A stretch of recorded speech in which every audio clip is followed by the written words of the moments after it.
The biggest names in talk radio are back. Sean Hannity, Glenn Beck, Laura Ingram, and more 24/7. Now, Curtis Wright on the beat on 106.7 My Talker Radio. We're back live here on the new 106.7 FM My Talker Radio on the beat at 7:35 this Monday morning. Beautiful weather out. Beautiful to be back in spring. So it's kind of, back and forth, back and forth. Today is spring, low humidity, a little cooler out there, and it looks like it's going to stay that way at least for 48 hours. I hope it's going to stay that way for 48 hours. So I hope you all be safe traveling in and out of our area and around our area here in southeastern North Carolina. In studio with us, he joins us every Monday, and right now we thank him or give him an extra thanks for coming in because he's on his way to the State House, part-time legislator. Yeah, right. And that's Representative Chris Millis. Good morning, sir. Good morning, Curtis. You guys have got a lot of work before you.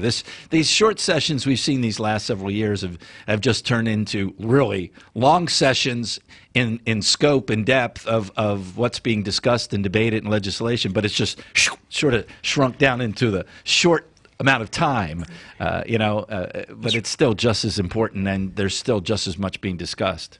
Yeah, that's right. I like to call it just higher concentration. That's just what it is. I mean, it's just highly concentrated issues within a short period of time. But well said on that. And of course, also one thing I want to allude to is that last time on the show that I actually spoke about we kind of got into the constitutionality of the whole short session, and I did some further research on it. And it appears as if it's like a more or less a procedure that is done because of the way the budget's thrown out. Is that in the long session, the session is not adjourned; it's more or less suspended. Therefore, it's just one incredibly long session over 2 years. And then you come back. But the original intent and purpose of the short session was to clean up issues that had to do with budget or something of an emergency, which Correct. makes sense. That makes sense. But that's really what it was originally, right? That was my understanding. Again, there was a whole reason why that they actually, didn't really fully close out the long session and left it open, and therefore we can come back and make adjustments. But as you know, over time, it appears, as I've studied the issue, it's evolved, and it's just another free-for-all of whatever was left over from last time. So it appears as if it's just we have one long session over 2 years instead of a more concentrated session over one. But you're correct. It started out Now, with when you all go home, whenever that's going to be, is it projected July 1st or something like that, or do you think it's going to be around then? I mean, we'll see. Everyone is more or less projecting that the worst case scenario will be around the July 4th area. So we'll see what happens. But then you don't come back into session, the long session, until when? Spring of 2015? No, it'd actually be around the actual February mark. Again, individuals are, every 2 years, both the Senate and the House runs. Whoever's reelected or elected in those seats will actually show up to be sworn in there towards the end of January, to start rolling in February.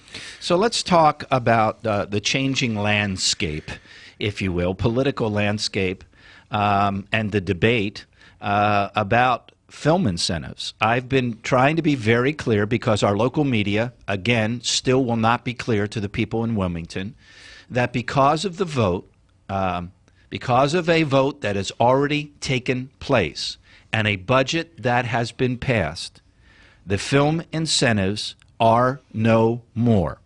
Well, and people would say, well, yes, they are. Well, no, they run out in December. There's others. There's, I think, in total $485 million or something, Rick Catlin told us, that are sunsetting. That's already been voted on. Now, to bring back film incentives, and that's what it would be, there must be a vote, and we must come up with about $100 million because that industry is growing between 7 and 10% or more. We got caught with our shorts down. 44 million had jumped up to 84 million. So the projection is you better put 100 million aside if you're ever going to put this back in place, right? And there needs to be a vote to either raise taxes or take $100 million from some other fund. Am I correct? You're absolutely correct, Curtis. Now, the landscape has changed in this last week.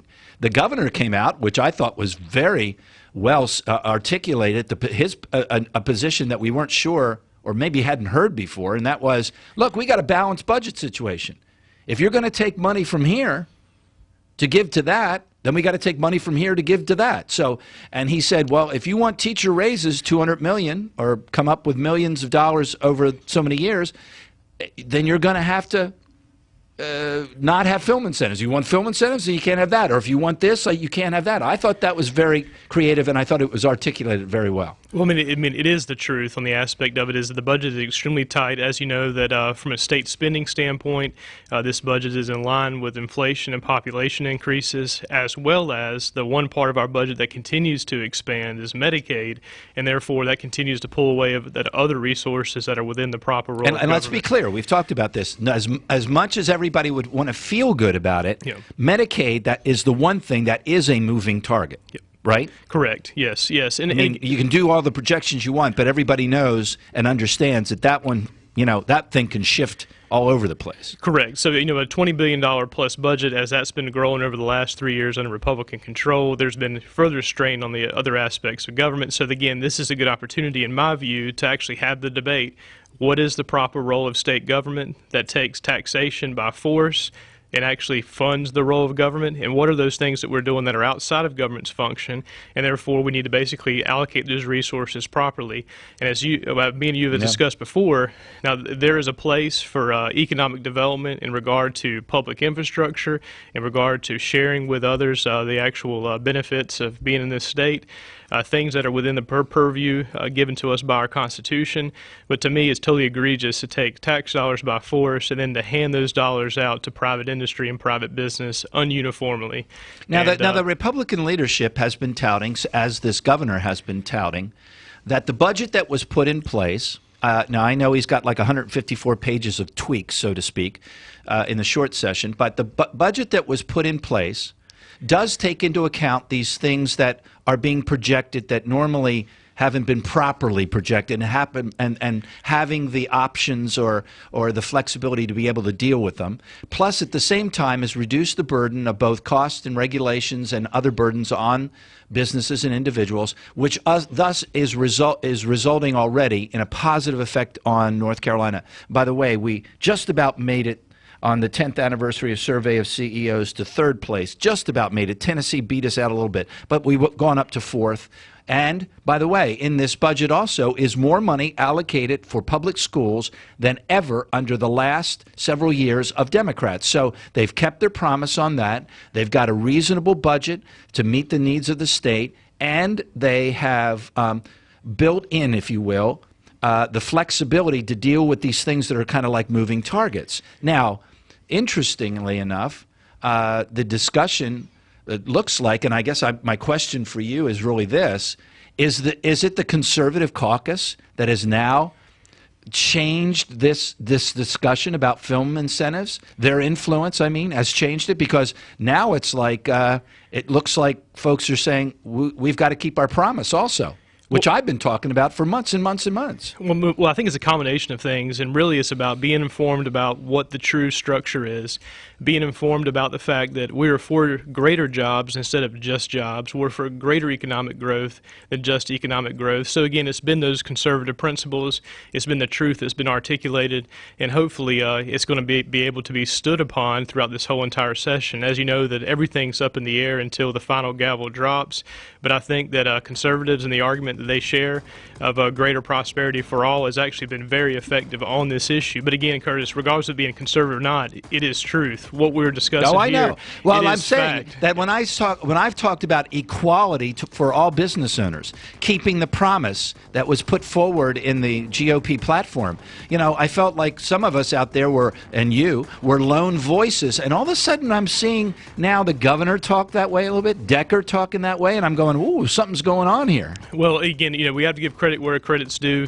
At the same time, I have to have faith that things are going to work out for the best, but I think it's a lot of prayer, changing people's hearts and minds, as well as, like you have been doing, articulating the truth about what is truly going on, and hopefully changing some individuals' perspectives about this aspects. But it's a long road ahead. We'll be right back with Representative Chris Millis. This is our North Carolina Political Perspectives Part 1 segment. Lots more to talk about.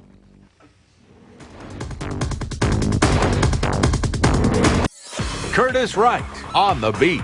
Can you think of anything more American? This is the new 106.7 My Talker Radio.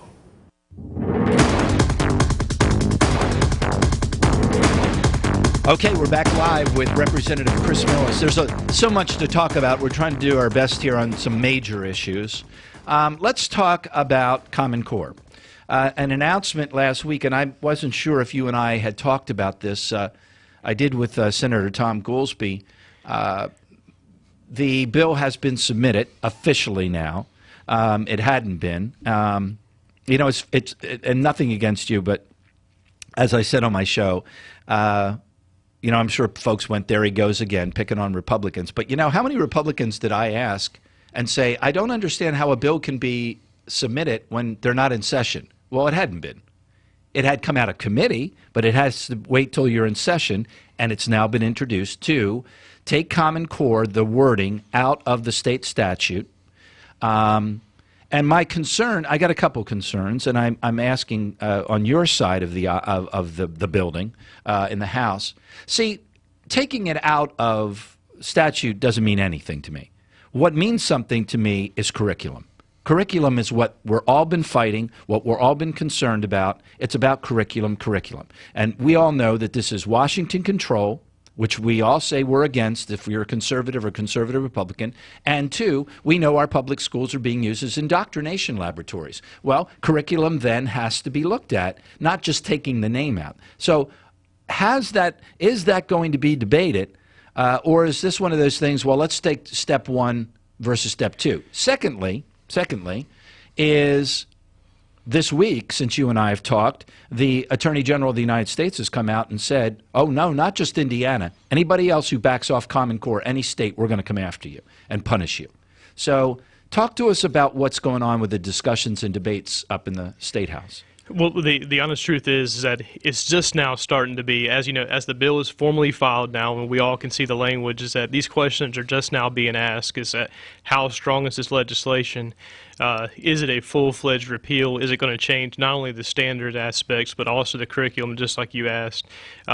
Is this formation of this new commission? Is this the proper way to handle this? Things of that nature. So this debate is actually just occurring. I've heard positive. If I may interject, and forgive me. Now, folks, what you need to understand, just like we've talked to you about film incentives, here's the fact. See, the thing is, we can put into place standards. Let's just focus on standards. We can put into place in North Carolina higher standards. In other words, take from Common Core some standards, take our own standards, develop those, go back to the federal government and say, no, we still get the money because we put the standards. But then there's this question about curriculum. I just want to bring that up, there's a question there. Can we still get the money, as they say, if we don't follow the curriculum? Well, again, the answer to that question is, for me, I'm not really concerned about the money aspects, because if you look at going through with Common Core, it's going to be a tremendous cost for the state and all individuals. So anybody wants to bring the argument that we need to continue down this path of using Common Core in order to continue to get these funds federally, it's a net loss for the state regardless. So I always just take the funding off the table for state sovereignty. I believe you really need to we need to, in all accounts, untether ourselves from the federal government and federal funding aspects. So it's not really a concern of mine. My concern is focused on, are we actually, having the processes in place to allow North Carolina to have control over the fact of the way that education is presented. And, of course, this whole top-down aspects that's been placed upon us, in the quiet over the last 3 years with Common Core has me tremendously concerned. And as this legislation moves forward, my big questions are, I don't just want to take the name off and replace it with something else. For my reading of the bill, it's much more substantive than just a name change. Okay. But as we always discuss on this show here, is the devil's in the details. I got to continue to ask the questions. I got to continue to do my homework and my research all the way throughout the committee process before it hits the House floor. And of course, we'll always have an opportunity as well in the other chambers. So it's really good for the listeners out there to provide as much feedback as possible. It's House Bill 1061 on the House side. I believe it's also presented on the Senate side as well as a companion bill. And we've seen the Senate take a much harder stance on some of these issues. What are we seeing on the other side? Have you heard? I mean, what's the scuttlebutt? I mean, is the Senate like, hey, man, we're going to fix this, or we're going to, I mean, like you said, it's not just going to be taking the name off. We're going to have some substantive things put in place here to back off the federal government control. Well, the way I've seen things throughout this study is that the leadership has been on the Senate side. Of course, we've had House leaders there as well in terms of on the education side. You have Representative Holloway that's been as a part of the process of the study and the legislation. Of course, he's the primary sponsor in the House. But truly, it's been our Lieutenant Governor and also Senator Tillman that has really led the charge, also with Senator Suchek. So, again, I think the aspect of changing this is stronger on the Senate side in terms of their leadership than it currently is in our leadership from a House standpoint. So again, as much information as we can get and much feedback, and if the grassroots would fire up and let our leadership in the House know that we want to move forward with this legislation, it would be very helpful. So again, there's no doubt the legislation needs to move forward, but if it needs to be tweaked to make it stronger and have more teeth, then that's something that I really want to keep my mind and also my pen open for here. Well, you know, again, this is like the issue, and we're going to talk about it, of immigration. We've got supermajorities. We've got a so-called, he says, conservative Republican governor. I mean, there's no excuse now not to close some of the holes in this stuff and finally be done with this. If we believe we're right, what we've said for 5-6 years on the campaign trail, there's no reason whatsoever to not do what is necessary. Let's talk about immigration real quick before I lose you here, and that is, you know, I already know that the Partnership for New American Economy is out with its newsletter calling for strong and meaningful immigration reform. Well, they're backed by the U.S. Chamber of Commerce. They're the people that, you know, tore apart our E-Verify. They're the ones who are funding folks for what I would call amnesty and others call amnesty, including the Heritage Foundation. What kind of immigration are we seeing that we're going to see here? I mean, are we going to put do we have a chance to fix E-Verify? Do we have a chance to take some other actions to get rid of the 273,000 plus illegal workers in our state? Anything? Well, as you know, that I stood against the gutting of E-Verify last session. But again, standing against something and doing nothing afterwards is really mute. As a result, Representative Cleveland and I are filing a bill that is actually going to put the guts back in E-Verify. And it also is going to do it in a way that's going to mute the argument that if everybody basically passed the legislation in the last long session by basically saying that it was going to be a harm to agriculture. So, of course, you know, we stood on the principles to actually stand behind the E-Verify system. That was lost, so we're coming forth with a second charge, a second push to actually mute the arguments of the individuals within our caucus and actually pass this in an effort to actually get at the issues that we all discussed, the $2 billion a year of cost to the state, the lawlessness, the lives that it affects. Again, this is not about jobs. 273,000 plus illegal workers in our state. And again, you know, our arguments are very, very, very qualitative in regard to net job growth. We always talk about the fact, even if you take, if you look at all the cost of illegal immigration, but you also, there is a quote unquote belief that is put out by these groups, the new American economy and things, that it has a positive labor aspects. Even if you include the cost of cheap labor, that only benefits, as we all know, the upper class, has no benefits for the rest, is that it's still a loss to the state of North Carolina. People need to understand that. So again, it's not that we're blinded against what our true environment is as created by the federal government. Is that we want to put forth policies that are in line with economic principles as well as our constitutional principles to stand for the rule of law. Representative Chris Millis, folks, he made a comment, and we haven't made that comment for a while, and that is you need to be on the phones, on your faxes if you still have them, on your emails, and getting in touch with your representatives in the State House. This is the time to do that. Make your voice heard. They say 100 people can change people's minds. Well, guess what? We have thousands upon thousands here in southeastern North Carolina, and we can change a lot of minds and support a lot of good positions, positive positions. Representative Chris Millis, thanks for being with us. I'm Curtis Wright. We'll be right back on the beat. Stay with us.